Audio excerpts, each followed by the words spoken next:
Nah, saat ini Sastro Jendro Hayuningrat, sabda terbentang di alam niskala, memerintahkan manusia di muka bumi untuk inna lillahi wa inna ilaihi rajiun.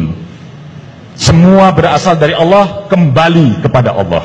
Sangkan paraning dumadi, kembali ke wiwitan, kembali kepada leluhur. Dan itu semangat Mi'raj Rasulullah ketika menapaki langit Sabtuju, dijaga oleh para leluhur Muhammad Rasulullah, yaitu Nabi Adam, Nabi Isa, Nabi Yusuf, Nabi Idris, Nabi Harun, Musa, dan sampai Ibrahim.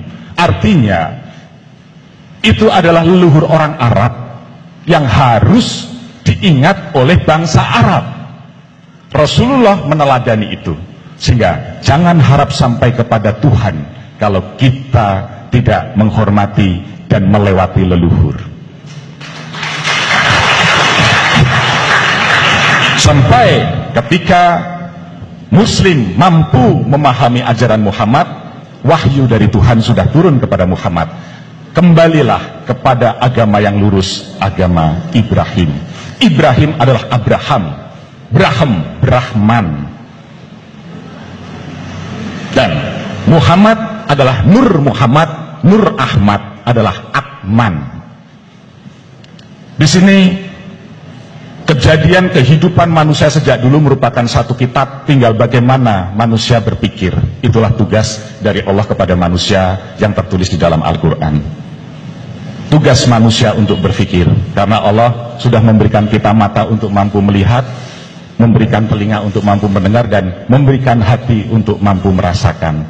Sehingga dengan harapan besar saya, jangan hanya diserap dengan akal pikiran. Sisi spiritual hanya bisa dirasakan. Menyambung tentang setelah berdiri Candi Narayana, kami mendapatkan petunjuk untuk pertama kalinya, datanglah ke Bayan. Ada apa dengan Bayan? Nah, disinilah kami diantar oleh Pak Bagus Ogostuja. Dalam perjalanan ini kami ketemu dengan beliau, dan ini sudah menjadi satu ketetapan. Saya rasa tidak ada yang namanya kebetulan. Sehingga ketika kami menapak ke Bayan, kami melewati Suranadi, di mana beliau memberikan petenger sebagai ajaran Game Tirte. Kemudian di Bango, yaitu Game Buddha Pakse, dan di Bayan beliau menurunkan ajaran Game Seleme Wetu Telu. Ada apa dengan tiga hal ini?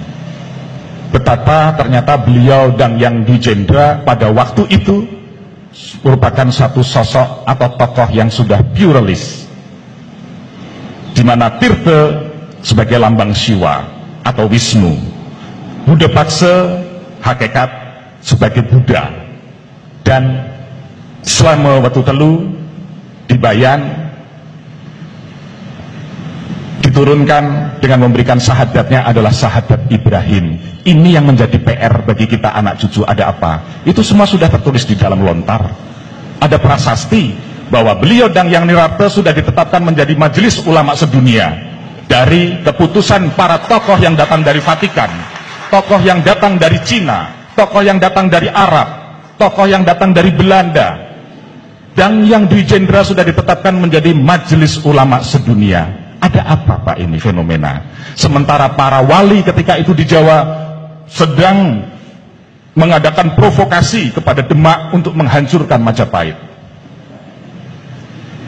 Dan ini dimensi spiritual. Baru saja tadi saya ke Bayan dengan Pak Oge, mendapatkan jawaban saya, karena saya sedang melacak. Karena Kanjeng Sunan Kalijogo diam-diam ke Bayan Pak, sampai memutari pelabuhan Bayan itu 3 kali selama 3 tahun.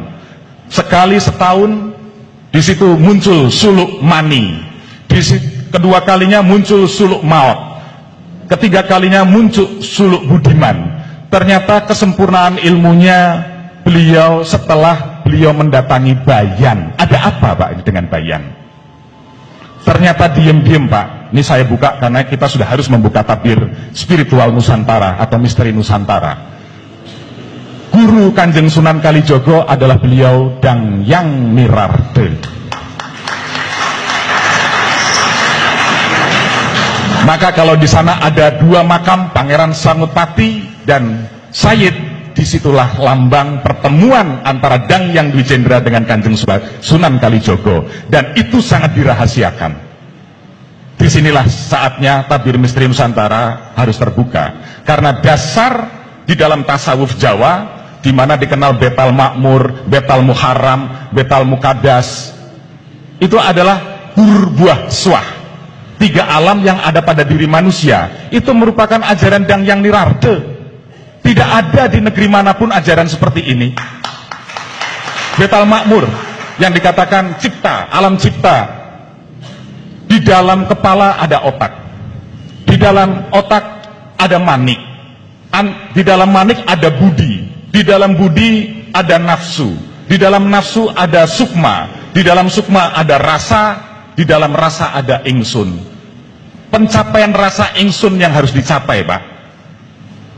Di alam rasa juga demikian, sehingga masing-masing ini yang dikatakan ada 7 unsur yang dikatakan nembusi bumi sapitu, langit sapitu. Ini yang harus menyatu. Kalau cipta rasa menyatu, maka karsa insya Allah akan baik, sehingga akan membuahkan karya yang baik. Tetapi kalau cipta berjalan sendiri tanpa rasa, jadinya carut marut seperti Nusantara seperti ini, karena hanya mendewakan akal.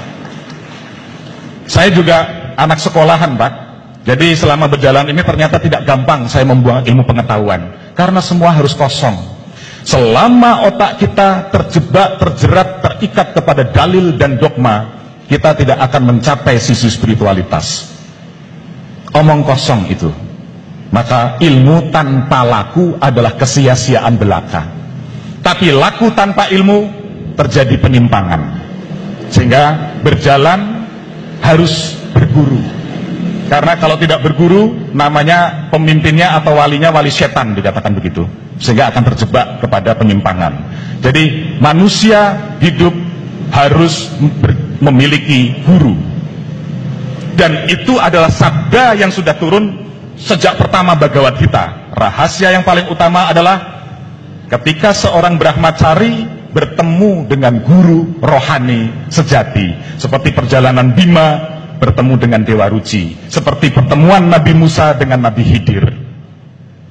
Hakikat, Pak, syariat tanpa hakikat adalah kekosongan belaka. Sama, hakikat pun tanpa syariat itu bid'ah atau penyesatan, sehingga dua ini harus berjalan. Disinilah konsep Siwa Buddha. 2 dat yang berbeda tetapi harus menyatu. Nah, intinya, Pak, selama saya di Lombok ini, saya menemukan satu hakikat 3 alam yang tadi saya sebut.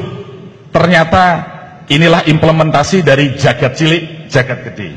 Sehingga Nusantara sebagai tubuh manusia, 3 alamnya ada di Jawa, Bali, Lombok. Inilah roh Nusantara. Jawa, Bali, Lombok adalah Jabal.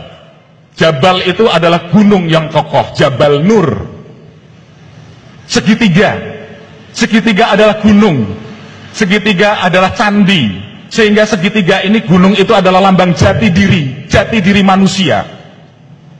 Sehingga ketika itu Nabi Musa pun ingin bertemu dengan Allah, pandanglah bukit itu. Ini yang menjadi kawruh di dalam meditasi. Ketika kita konsentrasi, kita harus melihat ujung hidung kita. Itu segitiga, Pak. Artinya kita memandang diri sendiri. Sehingga Lombok, kalau di dalam kawruh Jawa, di dalam ritual Jawa, dipasang paling atas pada tumpeng. Sehingga Lombok sebagai alam cipta. Sehingga saya bilang secara spiritual kami mendirikan Narayana, kemudian ada satu tetenger yang harus kami dirikan. Ini merupakan satu bukti yang tadi bapak-bapak sudah katakan, apa yang bisa kita perbuat? Apa yang bisa kita buat?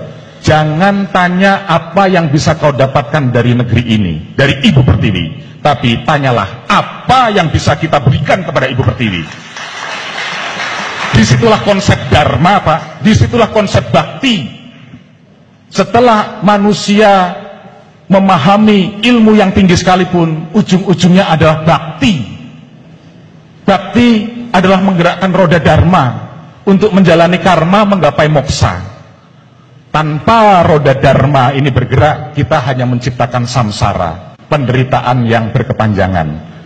Sehingga sebagai akhir kata, karena waktu sudah habis, mungkin bisa dilanjutkan pertemuan-pertemuan berikutnya. Intinya Pak, kami nyuwun pangestu kepada para pini sepuh di Lombok ini. Saya mumpung ketemu, saya ingin kula nuwun, karena banyak misteri yang harus digali di sini, yang harus ditindaklanjuti, diwujudkan, termasuk kita akan memindahkan lontar yang ada di Tebangu disatukan dengan batu meteor di sana, karena ini akan menjadi sentral kekuatan spiritual Lombok, bahkan di Nusantara sekalipun.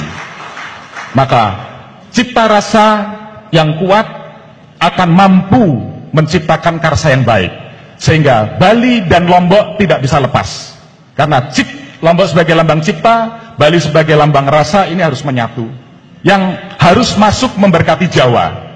Karena di Jawa sekarang sudah tidak ada budi, karena Jawa itu jadi memuja hawa sekarang. Maka kami yang datang dari Jawa, kami butuh Lombok, kami butuh Bali untuk memberkati kami di sana. Dan kami harus secara jujur mengakui itu. Saya bersahadat, saya mengakui, walaupun yang saya baca adalah syahadat dari Arab, tapi saya harus mengakui siwa Buddha. Karena hakikat Mataram yang apa saya baca di sini adalah Mataruman, yaitu ada kaitan dengan taruman negara.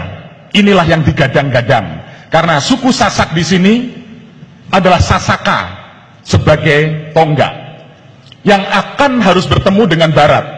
Maka Bang Wetan harus bangkit bertemu dengan Bang Kulon, yaitu Sunda Wiwitan Sasaka Purwawisesa.